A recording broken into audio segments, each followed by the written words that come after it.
चुनाव से पहले आतंकियों का खेल शुरू हो चुका है। पाकिस्तान के उत्तरी वजीरिस्तान में आतंकियों ने एक चुनावी उम्मीदवार की गोली मारकर हत्या कर दी। हमले में उम्मीदवार के 2 बॉडीगार्ड भी मारे गए हैं और इसके अलावा एक पूर्व मंत्री पर भी अज्ञात हमलावरों ने हमला करके उन्हें घायल कर दिया। 8 फरवरी को पाकिस्तान में आम चुनाव होने हैं और कई आतंकी संगठनों ने लोगों से चुनाव से दूर रहने की धमकी दी है। पाकिस्तान में खूनी चुनाव, प्रत्याशियों की हत्या से सनसनी।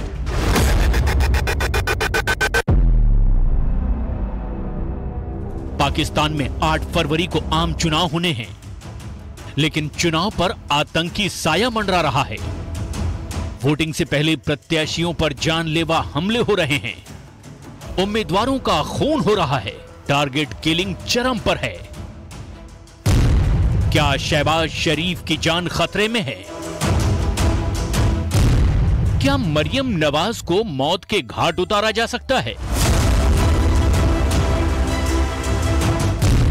क्या बिलावल भुट्टो जरदारी पर जानलेवा हमला होने वाला है?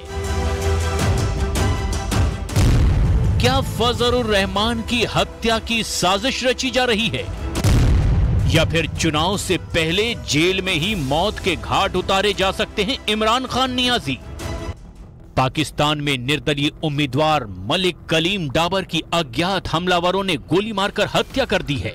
मलिक कलीम डाबर उत्तरी वजीरिस्तान जनजातीय जिले से चुनाव में थे। हमले में उनके साथ उनके 2 बॉडीगार्ड भी मारे गए। अज्ञात हमलावरों ने यह हमला उस वक्त किया जब मलिक कलीम डाबर अपने चुनाव प्रचार के लिए डोर टू डोर कैंपेन कर रहे थे। डाबर उत्तरी वजीरिस्तान के एक मशहूर आदिवासी नेता थे। वे खैबर पख्तूनख्वा प्रांतीय विधानसभा चुनाव क्षेत्र संख्या PK 104 से स्वतंत्र उम्मीदवार के तौर पर चुनाव लड़ रहे थे। पुलिस का कहना है कि इस मामले की जांच टारगेट किलिंग के तौर पर की जा रही है।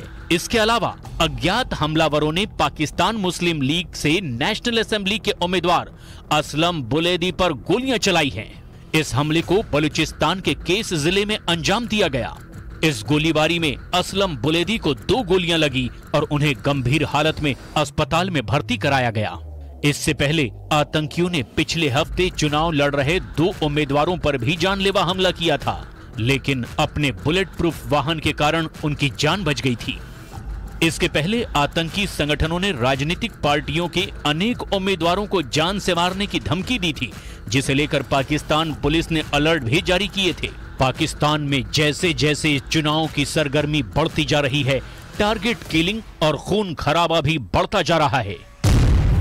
हत्या, गोलीबारी, अपहरण, आतंक का साया, फौज की गुंडागर्दी और आतंकियों की खुली धमकी से चुनाव आतंक के साए में हैं।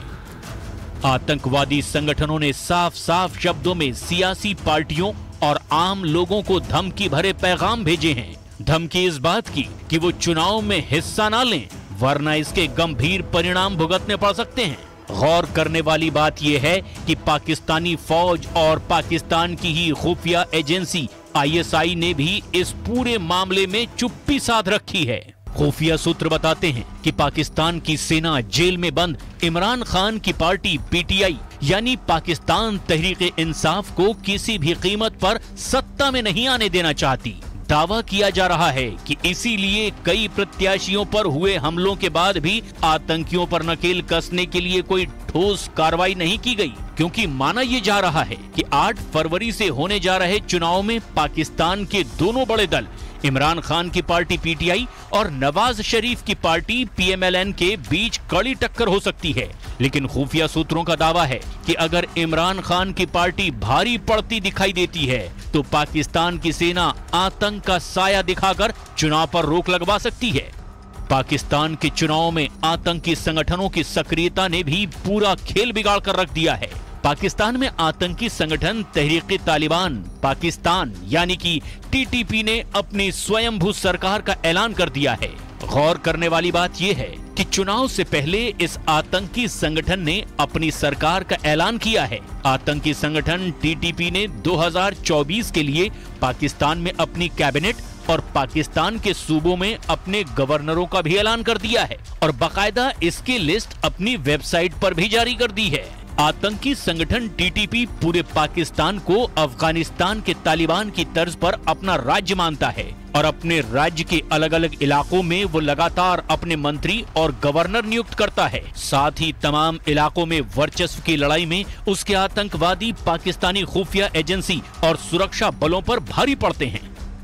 इस बार के चुनाव में आतंकी संगठन खुलकर दहशतगर्दी मचा रहे हैं। पाकिस्तान के चुनावी प्रत्याशियों पर ही हमले कर रहे हैं। अलग अलग पार्टियों के प्रत्याशियों पर जानलेवा हमले बोले जा रहे हैं। ये हमला उस वक्त हुआ जब मोहसिन दावर पाकिस्तान में खैबर पख्तूनख्वा के उत्तरी वजीरिस्तान जिले में चुनाव प्रचार कर रहे थे और वो दर्जनों गाड़ियों और सैकड़ों कार्यकर्ताओं के साथ वहां एक गांव में रैली करने जा रहे थे। लेकिन बताया गया कि घात लगाए आतंकियों ने रास्ते में ही उनके काफिले पर जमकर गोलियां बरसाई और फिर वहां से वो भाग भी गए।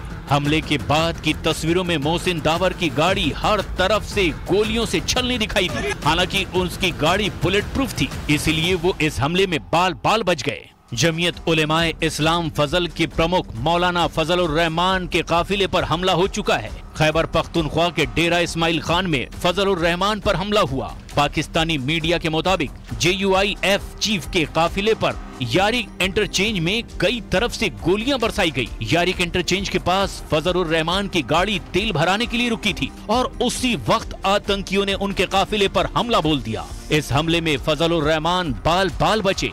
उन्हें किसी तरह की चोट नहीं आई, लेकिन चुनाव के दौरान खूनी हमलों ने पाकिस्तान के चुनाव का रक्त चरित्र पूरी दुनिया के सामने ला दिया है। और चलिए इसी के साथ फिलहाल के लिए इस बुलेटिन बस इतना ही। यहाँ वक्त है